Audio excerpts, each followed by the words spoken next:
So this week we are looking at two postmodern approaches to therapy, one being solution-focused brief therapy and the other being narrative therapy.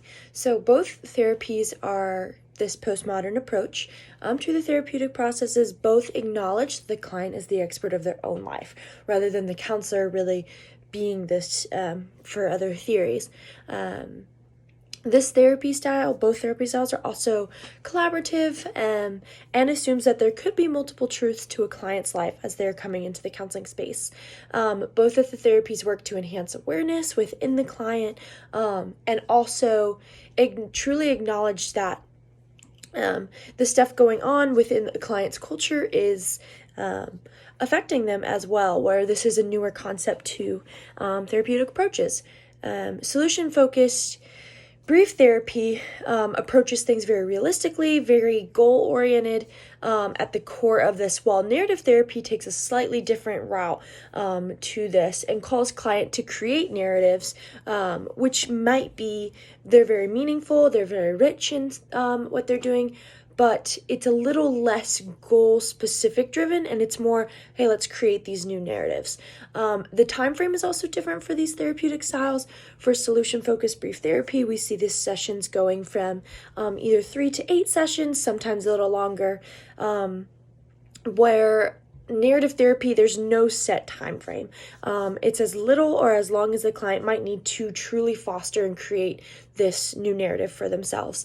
A strength of solution-focused brief therapy, what I see as a strength is the techniques that come from solution-focused techniques like scaling questions and miracle questions, and just these questions that prompt further thoughts into situation, allows the client to come up with answers for themselves, which I think is a strength because it lets the client use this and take it to apply in everyday life.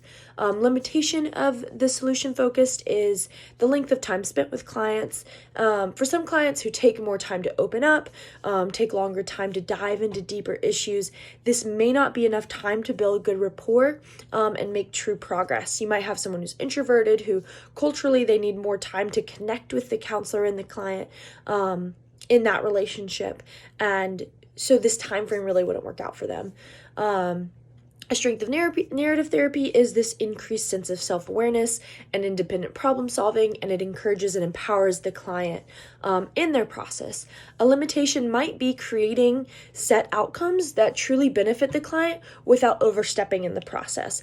While the client is navigating this, coming up with this therapy themselves, it might be hard for the helper to stay in an active facilitator role rather than stepping back into the helper role and wanting to put our own input into their narrative, where this therapy really calls for the client to drive that narrative rather than for the helper to.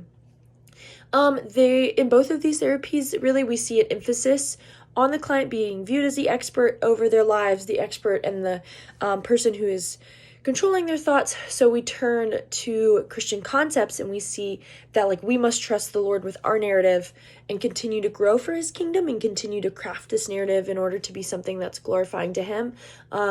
And be aware of what we're fostering within our hearts and within ourselves, because that's how we pour back out into the world. We read in Proverbs 4:23, watch over your heart with all diligence, for from it flows the springs of life. So seeing that this proverb talks about what's inside is what's flowing back out, and this narrative, what's coming up within us as we go through this process, is what's driving.